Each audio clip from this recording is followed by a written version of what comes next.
عملے دے گراں سے جو نصیحت نہیں پکڑتا، عملے دے گراں سے جو نصیحت نہیں پکڑتا، وقت سے پہلے ہے وہ بے موت مرتا۔ لومڑی شیر کے کھچا کے باہر کھڑی تھی۔ شیر اسے اندر بلا رہا تھا لیکن لومڑی اندر نہیں آ رہی تھی۔ السلام علیکم دوستو، آج میں آپ کے لیے بہت سانس ایک نئی حکایت لے کے آیا ہوں۔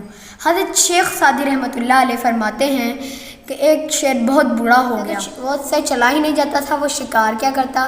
اس نے سوچا کہ میں اپنا گزر بسر کیسے کروں گا، مجھ سے تو شکار بھی نہیں کیا جاتا، میں کیسے زندہ رہوں گا۔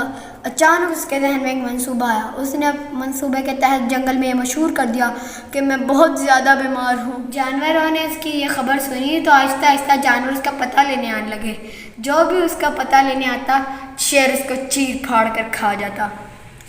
دن ایسے ہی گزرتے گئے۔ شیر کا گزر بسر اچھا چل رہا تھا۔ ایک دن لومڑی اس کی عیادت کے لیے آئی۔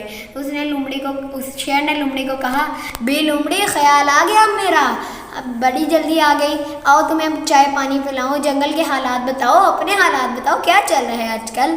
لومڑی نے کہا، شکریہ بادشاہ سلامت، لیکن میں یہ دیکھ رہی ہوں بادشاہ سلامت، یہ دیکھ رہی ہوں کہ جس کے بھی غار میں جانے کے نشان ہیں اس کے واپس آنے کے نشان نہیں ہیں۔